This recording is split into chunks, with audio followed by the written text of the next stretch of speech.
नमस्कार, NB news देख रहे हैं आप और मैं हूं आपके साथ हितेंद्र। आपने उत्तराखंड में आप सभी का स्वागत है। भगवानपुर विधायक ममता राकेश के आवास पर कवरेज करने गए विधायक समर्थकों ने पत्रकारों से अभद्रता की है। एनबी न्यूज के पत्रकार से अभद्रता की गई है और आरोप है कि विधायक के बेटे पर रुड़की निवासी महिला ने बेटे के अपहरण का आरोप लगाया है। दरअसल गाड़ी के इंश्योरेंस को लेकर के विवाद हुआ था। वहीं सूचना मिलते ही पुलिस विधायक के आवास पर पहुंचकर महिला के बेटे को साथ लेकर वापस लौटी। बता दें कि जब इस पूरे मामले को पत्रकार ने कवरेज करना चाहा तो उल्टा विधायक समर्थकों ने अभद्रता करनी शुरू कर दी। फिलहाल पीड़ित पत्रकार ने विधायक के समर्थकों के खिलाफ तहरीर दी है, जिसके बाद पुलिस आगे की कार्रवाई में जुट गई।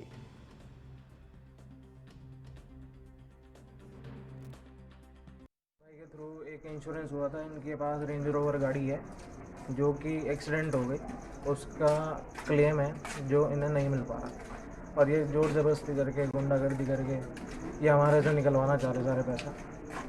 अपहरण का आरोप है। मेरे घर में घुस के मेरे साथ भी हाथापाई करी थी। 10-15 लड़के थे और आए और जोर जबरदस्ती करके इसको ले गए मेरे भाई। किसने किया था भाई? इसने अभिषेक राकेश ने और 10-15 लड़के और थे। नाम तो मेरे को नहीं जानता उनका, इसको जानता हूँ क्योंकि ये उनके साथ ही था। जादूगर। इस पूरे मामले में विधायक समर्थकों पर पत्रकार से अभद्रता करने का आरोप है और एएनबी न्यूज के पत्रकार के साथ अभद्रता की गई है। कांग्रेस विधायक हैं ममता राकेश, उन पर यह पूरा मामला, जब इस पूरे मामले की कवरेज करने के लिए वहां पर पत्रकार पहुंचे तो वहां पर पत्रकारों के साथ अभद्रता की गई है। एएनबी न्यूज के पत्रकार के साथ भी अभद्रता की गई है। तो इस तरीके से वहां पर जो विधायक समर्थक हैं उनकी कहीं ना कहीं दबंगई देखने को मिली है और विधायक की शह पर ही विधायक समर्थकों ने ऐसा किया है। एएनबी न्यूज के पत्रकार के साथ, हमारे संवाददाता के साथ वहां पर अभद्रता की गई है। कांग्रेस विधायक है ममता राकेश और इन पर अपहरण का भी मामला है। विधायक के बेटे पर रुड़की निवासी महिला ने बेटे के अपहरण के आरोप लगाए हैं और गाड़ी के इंश्योरेंस को लेकर के भी विवाद हुआ था। सूचना मिलने पर पुलिस विधायक के आवास पर पहुंच करके महिला के बेटे के साथ वहां से वापस लौटी है और जब इस पूरे मामले को कवर करना चाहा, कवरेज करने गए, वहां पर एनबी न्यूज के पत्रकार से अभद्रता का मामला सामने आया है। विधायक समर्थकों ने पत्रकार के साथ अभद्रता की है, हाथापाई करने की कोशिश की है। मुरसलीन अलवी हमारे संवाददाता हमारे साथ जुड़ गए हैं। मुरसलीन, क्या कुछ जानकारी है, किस तरीके से ये पूरा मामला यहां पर हुआ और क्या कुछ अभद्रता आपके साथ की गई? जी, मैं आपको बता देना चाहूंगा, पूरा मामला भगवानपुर विधायक ममता राकेश की आवास का है, जहाँ पर ममता राकेश विधायक अभिषेक राकेश पे रुड़की सिविलियन कोतवाली की क्षेत्र महिला ने अपहरण का आरोप लगाया है। तो सूचना हम मिलने से जो वहाँ पर मौके पर पहुंच के कवरेज कर रहे थे। कवरेज के दौरान ही विधायक के समर्थकों ने मोबाइल छीनने की कोशिश की और वहाँ पर मारपिटाई शुरू कर दी गई।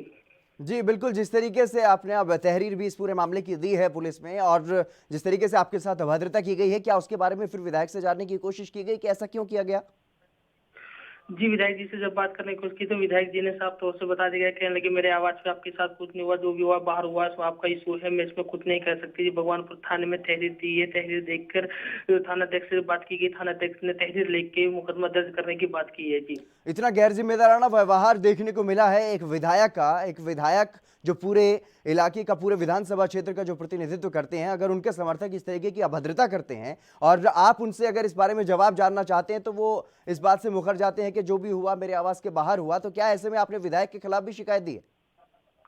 जी, विधायक के खिलाफ शिकायत की बात की जाए तो लगातार पिछले कुछ दिन पहले भी एक निजी पत्रिका के संपादक सुनील शर्मा के साथ भी इस तरह का मामला सामने आया। तो सुनील शर्मा ने जी तहरीर देख के एक कार्रवाई की मांग की थी, लेकिन वही रटा जवाब सामने आता है, कोई कार्रवाई की नहीं, क्योंकि विपक्ष की विधायक के तो उसमें भी थोड़ा देखने को मिलता है। तो कहीं ना कहीं इस तरह के मामला गुंडागर्दी का सामने पत्रकारों के सामने आने को भगवानपुर लगातार चलता रहता है। जी, तो क्या पुलिस की तरफ से उचित कार्रवाई नहीं की जाती? पुलिस की तरफ से अब तो कोई उचित कार्रवाई नहीं की गई, लेकिन आज भगवानपुर एएनबी के संवाददाता मोहसिन अलवी ने जो तहरीर दी है अपनी, तो थाना अध्यक्ष ने तहरीर लेकर मुकदमा दर्ज की बात की है।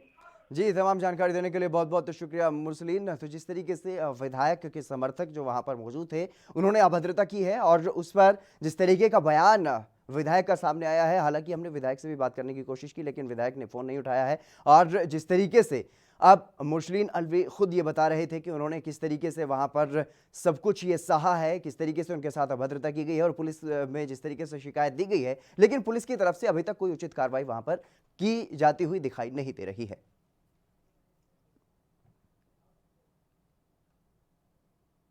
चलिए बढ़ेंगे अगली खबर की तरफ। उत्तराखंड के देहरादून में मुख्यमंत्री त्रिवेंद्र सिंह रावत ने सचिवालय में कोरोना पर अधिकारियों के साथ समीक्षा बैठक की है।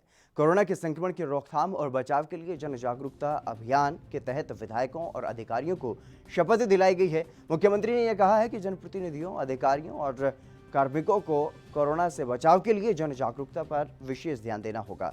त्योहारों और शीतकाल का समय शुरू होने वाला है, इससे दृष्टिगत देखते हुए मास्क की अनिवार्यता, सोशल डिस्टेंसिंग और स्वच्छता से संबंधित नियमों के पालन के लिए व्यापक स्तर पर जागरूकता जरूरी है। सर्दी के समय में कोविड से बचाव के लिए और सतर्कता की जरूरत है। मुख्यमंत्री ने यह भी कहा है कि जब तक राज्य में कोविड पूरी तरीके से समाप्त नहीं हो जाता है, तब तक जन जागरूकता अभियान चलाया जाएगा। उन्होंने कहा है कि अगर किसी को कोविड के कोई लक्षण दिखाई दे तो शीघ्र ही इसकी सूचना टोल फ्री नंबर या स्वास्थ्य विभाग को दी जानी चाहिए।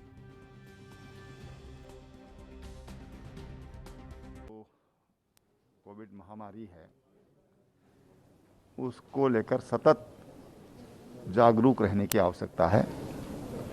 आजकल जो आंकड़े आ रहे हैं निश्चित रूप से कुछ सकून देने वाले हैं वो, लेकिन अगर लापरवाही हमने बरती तो कभी भी ये समस्या विकराल हो सकती है।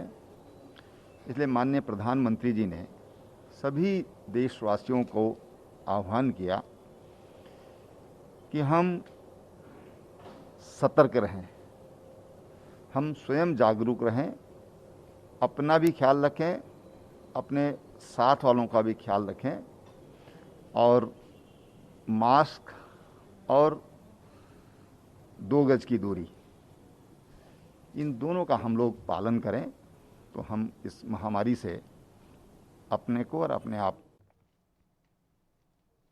वहीं गदरपुर के सामुदायिक स्वास्थ्य केंद्र में कैबिनेट मंत्री अरविंद पांडे और पूर्व सांसद बलराज पासी वहां पर पहुंचे और इस दौरान उन्होंने एक्सरे मशीन का शुभारंभ किया। इस मौके पर मुख्य चिकित्सा अधिकारी के साथ साथ अन्य अधिकारी और बीजेपी नेता मौजूद रहे। इस दौरान कैबिनेट मंत्री अरविंद पांडे ने यह कहा है कि इस अस्पताल में चिकित्सकों की कमी है, लेकिन बहुत जल्द रिक्त पदों पर चिकित्सकों की नियुक्ति की जाएगी।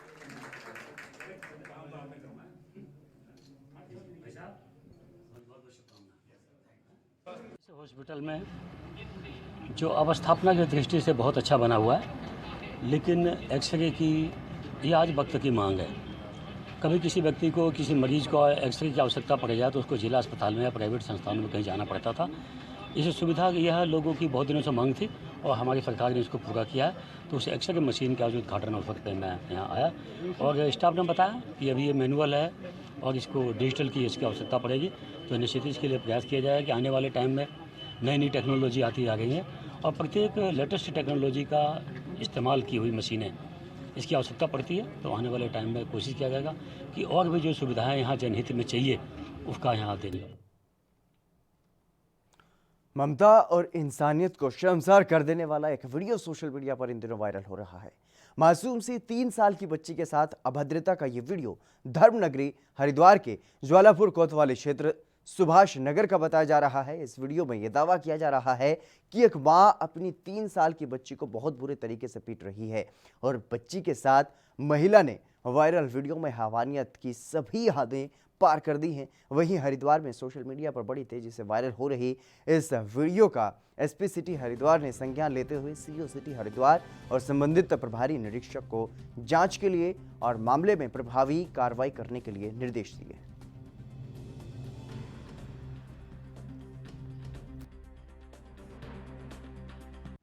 ये अभी मैटर संज्ञान में आया है। ये ज्वालापुर कोतवाली से रिलेटेड है मैटर और वो बता रहे हैं कि उस बच्ची को मारा जा रहा है। हमें भी अभी जानकारी हुई है जब ये सोशल मीडिया में चला है, तो इसमें हमने प्रभारी निरीक्षक ज्वालापुर को निर्देशित किया गया है कि इसमें वो पूरे मैटर की जांच कर ले और जो भी विधिक कार्रवाई है उसे कराए।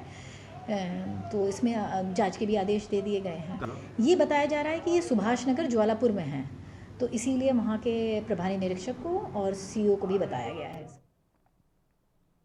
वहीं डोईवाला में राज्य मंत्री करण वोहरा ने तहसील भवन में निर्माण कार्यों का निरीक्षण किया है और पुरानी बिल्डिंग में चल रहे डोईवाला तहसील और सिविल कोर्ट के कार्य से कोर्ट और तहसील के कर्मचारियों को दिक्कतों का सामना करना पड़ रहा है और काम भी धीमी गति से चल रहा है। तहसील भवन की आवश्यकताओं को लेकर सीएम रावत ने तहसील भवन के निर्माण कार्य में तेजी लाने के निर्देश दिए हैं और इस काम को 11 महीनों में पूरा करने के लिए कहा था, जिसे लेकर के राज्य मंत्री करण वोहरा ने निर्माण कार्यों का जायजा लिया और कार्य को तेजी से करने के लिए निर्देश दिए हैं। और मंत्री करण वोहरा ने निर्माण कार्यों में धीमी गति को लेकर के संस्था के कर्मचारियों को भी फटकार लगाई है। जी, असल में आपको बात करें जर्जर भवन की, तो आपको बताना चाहूँगा क्योंकि जब ये डोईवाला में न्यायालय हमारे यहाँ स्वीकृत हुआ था तो कोई अच्छी जगह ना होने के कारण यहाँ वैकल्पिक व्यवस्था कर दी गई थी, किंतु ये भवन शुरू से ही जर्जर अवस्था में था जिसको दुरुस्त करके न्यायालय चला दिया गया था। अभी बीच में आपको अगर मालूम हो, कुछ समय पहले भी माननीय न्यायालय में कार्रवाई चलते हुए एक कुछ पार्ट छत का टूटकर नीचे गिर गया था जो प्लास्टर टाइप का था, जिसमें बाल बाल हमारे अधिकारी अधिवक्तागण बचे हैं। तो जिसके बाद अभी यहाँ पे बिल्कुल समीप में एक नई जगह आवंटित कर दी गई है, जिसके लिए सरकार ने एक अच्छा कार्य किया क्योंकि इसमें वकीलों की सुरक्षा और अधिकारी जो यहाँ पे न्यायिक कार्य जो लोग कर रहे हैं उनकी सुरक्षा हो सकेगी। देखिए, माननीय मुख्यमंत्री जी के निर्देश के अनुसार जितने भी उनके द्वारा घोषणाएं हुई हैं उन पर तेज़ी से कार्य करने के निर्देश प्राप्त हुए हैं और उसी को देखते हुए आज हमने डोईवाला ये तहसील भवन का निर्माण कार्य चल रहा है, इसकी प्रगति जानने के लिए आज हम यहाँ पहुँचे हैं और हमने संबंधित विभाग के इंजीनियर्स को ये स्पष्ट रूप से कह दिया गया है कि आप इस काम में तेज़ी लाएं और समय से ये कार्य हो और गुणवत्ता के आधार पर ये कार्य हो। इसमें किसी भी प्रकार की ढिलाई बर्दाश्त नहीं की जाएगी क्योंकि क्षेत्र की जनता को अतिशीघ्र सुविधा मिलनी चाहिए और डोईवाला तहसील भवन का निर्माण इसी वजह से माननीय सीएम साहब ने तुरंत कराने का आश्वस्त किया था और इस कार्य में तेज़ी लाने के लिए आज हम पूरे क्षेत्र में जितनी भी माननीय मुख्यमंत्री जी की घोषणाएं हुई हैं उन सभी कार्यों में तेज़ी से कार्य करने के लिए बराबर उनका अवलोकन कर रहे हैं और संबंधित विभाग को इससे अवगत करा रहे हैं कि समय पर और गुणवत्ता के आधार पर कार्य हो जाए। देश भर में केंद्र सरकार के द्वारा बनाए गए कृषि कानूनों के खिलाफ किसानों का हल्ला बोल लगातार जारी है। इसी कड़ी में किसानों के समर्थन में कांग्रेस कार्यकर्ताओं ने सरकार के खिलाफ रोष जाहिर किया है और साथ ही जमकर नारेबाजी की है। बता दें कि किच्छा में भी किसानों को अनुमति न मिलने के चलते किसानों का आक्रोश देखने को मिला, जहां पर किसान बिल के विरोध में किसानों ने केंद्र सरकार के खिलाफ जमकर नारेबाजी करते हुए ट्रैक्टरों के साथ भारी संख्या में किसानों के ट्रैक्टर में शामिल होना था, लेकिन किच्छा उप जिलाधिकारी ने परमिशन नहीं दी और इसकी वजह से जुलूस नहीं निकल पाया और किच्छा में अनाज मंडी गेट पर धरना प्रदर्शन किया गया।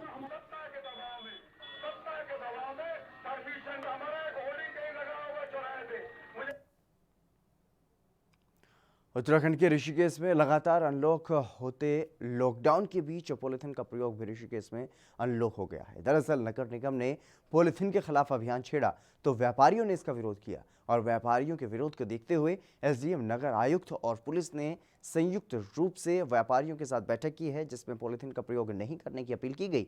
एसडीएम ने व्यापारियों को चेतावनी देते हुए कहा है कि अगर कोई पॉलीथीन का प्रयोग होगा तो उस पर कार्रवाई की जाएगी। फिलहाल व्यापारियों ने 15 दिन की मोहलत मांगी।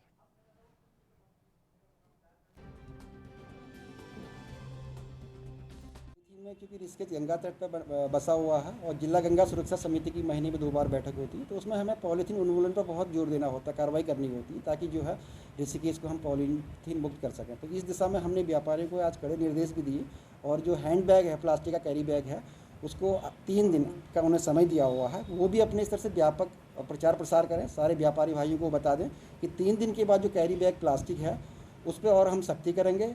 पुलिस प्रशासन और निगम की संयुक्त टीम द्वारा भी धरपकड़ की जाएगी, कार्रवाई की जाएगी। दूसरा इंक्रोचमेंट का मामला था। इंक्रोचमेंट में ये तय हुआ कि नाली के बाहर पर नाली के ऊपर उन्होंने ये जो त्यौहार तक का समय मांगा हुआ, क्योंकि त्यौहार आने वाला है। अभी कोविड के चलते व्यापारियों की पीड़ा ये थी कि हमें व्यापार से बहुत हम लोग प्रभावित हुए हैं। चलिए फिलहाल रुकेंगे एक छोटे से ब्रेक के लिए, जल्द हाजिर होंगे।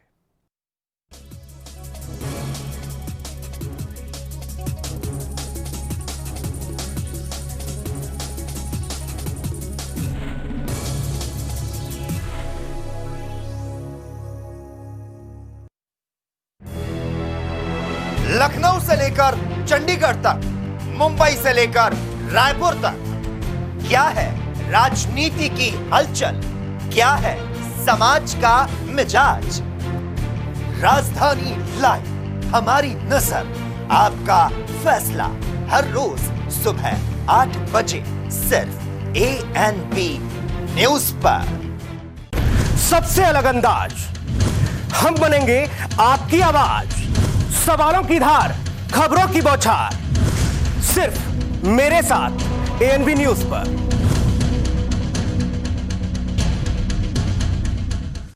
क्या आप दुबले पतले कमजोर हैं, आपकी सेहत नहीं बनती, भूख कम लगती है, वजन नहीं बढ़ता? दरअसल मेन बात खाना पीना खाना नहीं है, मेन बात है खाया पिया लगना। और अगर खाया पिया लगेगा ही नहीं तो सेहत बनेगी कैसे? इसलिए हमारी संस्था सन्यासी आयुर्वेदा ने एक ऐसी दवा बनाई है जो कि आपके पाचन तंत्र को, आपके लीवर सिस्टम को ठीक करने का काम करती है, ताकि आप जो भी खाएं उसका पूरे का पूरा निचोड़ आपके शरीर को लगे, आपकी भूख बढ़े, खाया पिया सही से लगे, नया खून बने, हड्डियों में जान आए, वजन बढ़े, ताकत बढ़े, चेहरे पर नूर आए और आप मोटे तगड़े खूबसूरत पर्सनैलिटी के मालिक बन जाएं। यह दवा पूरी तरह से आयुर्वेदिक होती है। इसका शरीर पर कोई भी साइड इफेक्ट, कोई भी नुकसान या दुष्प्रभाव नहीं होता। लड़के लड़कियां दोनों इसका इस्तेमाल कर सकते हैं और पहले 15 दिन के अंदर ही आपको इसका असर महसूस हो जाएगा। सिर्फ 650 रुपए की पूरे 1 महीने की दवा होती है और आप इसे घर बैठे 011 45 45 45 45 पर फोन करके दवा मंगवा सकते हैं।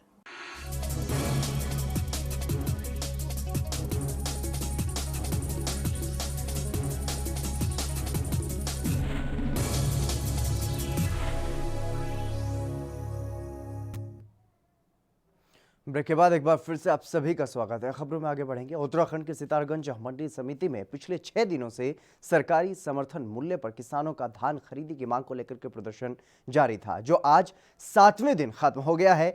किसानों ने जिलाधिकारी से फोन पर बातचीत करके इस मामले को सुलझाया है। बता दें कि सितारगंज मंडी समिति में सरकारी समर्थन मूल्य पर किसानों के धान खरीदने की प्रक्रिया अब शुरू हो जाएगी।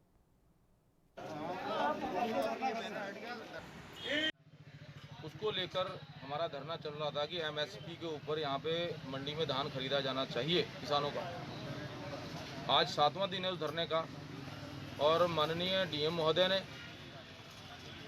वार्ता करके हमको आश्वासन दिया कि भाई व्यापारी ये कह रहा है कि इस धरने से डर रहा है व्यापारी कि हम अगर मंडी में खरीद करने जाएंगे तो वहाँ पे किसान इकट्ठे होकर बैठे हुए हैं, वो हमारे साथ मारपीट करेंगे, अभद्रता करेंगे या कुछ भी जो भी उनको डर होगा उन्होंने कहा।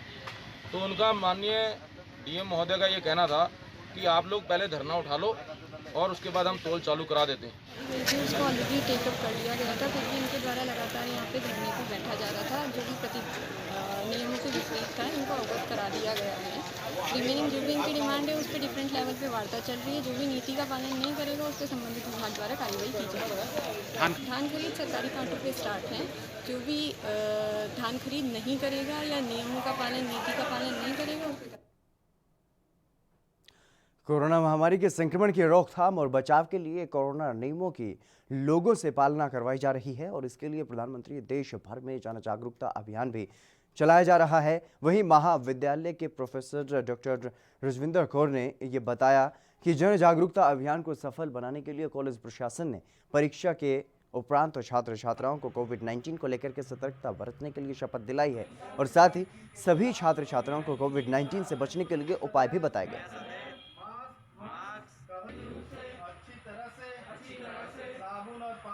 आज महाविद्यालय में प्रथम पाली की परीक्षा समाप्त होने के उपरांत विद्यार्थियों और कर्मचारियों को जो है शपथ दिलाई गई है कि वो सोशल डिस्टेंसिंग का पालन करते हुए और मास्क पहनकर और सैनिटाइज़र का प्रयोग करके और इस तरह से जो है कोविड की जंग को जीतना है, तो इसलिए जो है ये शपथ दिलाई गई। उत्तराखंड के हरिद्वार में संतों की बैठक की गई। वहीं बैठक में पूर्व पालिका अध्यक्ष सतपाल ब्रह्मचारी और मंत्री मदन कौशिक भी पहुंचे, जिनके बीच आश्रमों और मठ मंदिरों पर लग रहे व्यावसायिक टैक्स और प्रदूषण नोटिस को लेकर के तीखी बहस हुई। वहीं मंत्री मदन कौशिक ने संतों के सानिध्य में राजनीति करने का सतपाल ब्रह्मचारी पर आरोप लगाया है। दरअसल मंत्री मदन कौशिक ने उनके अनुसार बीजेपी के कार्यकाल में संतों पर कभी कोई टैक्स नहीं लगाया गया। अगर साबित हुआ तो मंत्री मदन कौशिक ने राजनीति छोड़ने की बात भी कही है। बता दें कि संतों की बैठक कांग्रेस और बीजेपी का राजनीतिक अखाड़ा बन गया।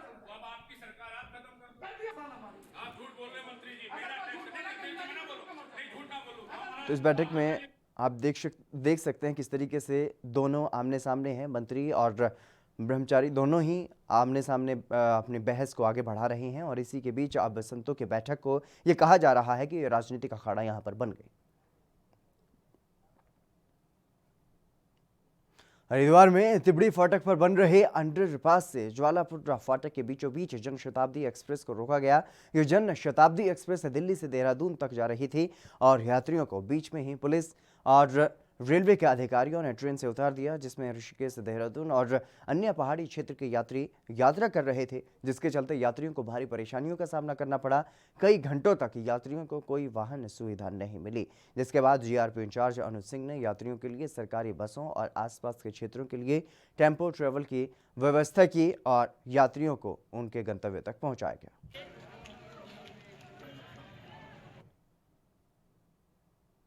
टिहरी के थोरदार ब्लॉक में हॉट मिक्स प्लांट पर कार्रवाई की मांग की गई और मामले में ग्रामीणों ने इस पर कार्रवाई करने की मांग की है। जानकारी के मुताबिक डोबरा में अवैध रूप से बिना परमिशन के हॉट मिक्स प्लांट चल रहा है, जिसे प्रशासन की तरफ से सील किया गया है। और वहीं मामले में ग्रामीणों ने ये कहा है कि अवैध चल रहे प्लांट को रात में संचालित किया जा रहा है और ग्रामीणों ने यह भी कहा है कि मिक्सर प्लांट के उड़ने वाले धूल से लोगों का वहां पर जीना मुहाल है। वहीं ग्रामीणों ने चेतावनी दी है कि इसे लेकर के अगर जल्द कार्रवाई की जाए, अगर नहीं की जाती है तो ग्रामीण आंदोलन करने के लिए विवश होंगे। नजदीक यहाँ पर टीआरडीसी की भूमि पर यहाँ पर जब कुछ बाहर के लोगों ने यहाँ पर हॉट मिक्स प्लांट पर कार्रवाई की मांग ग्रामीणों ने की है। जिस तरीके से ये जानकारी निकल करके सामने आई है कि प्रशासन ने इस प्लांट को सील किया हुआ है, लेकिन रात को उसमें काम किया जाता है और स्थानीय जो लोग हैं उन्होंने ये आरोप लगाया है कि यहाँ पर रात को काम किया जाता है और इस पर कार्रवाई की जानी चाहिए। अगर यहाँ पर कार्रवाई नहीं की जाती है तो वो आंदोलन करने को मजबूर होंगे। बिना परमिशन के ही प्लांट चलाया जा रहा है, लेकिन रात में चोरी छिपे प्रशासन से इस प्लांट में काम किया जा रहा है और इसी को लेकर के ग्रामीणों ने अब कार्रवाई की मांग की है और साथ ही साथ ये चेतावनी भी दी गई है कि अगर कार्रवाई नहीं की गई तो वो आंदोलन करेंगे।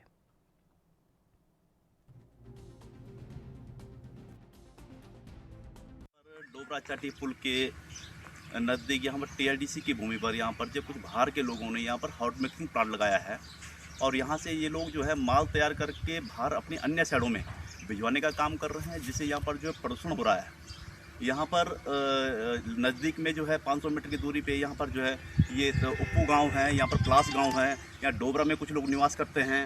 ऊपर से यहाँ पर डोबरा चाटी पुल में जो कंपनी के जो मजदूर।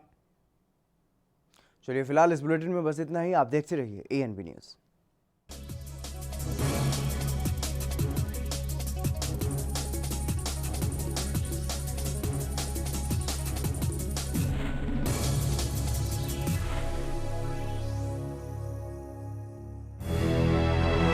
लखनऊ से लेकर चंडीगढ़ तक, मुंबई से लेकर रायपुर तक, क्या है राजनीति की हलचल, क्या है समाज का मिजाज।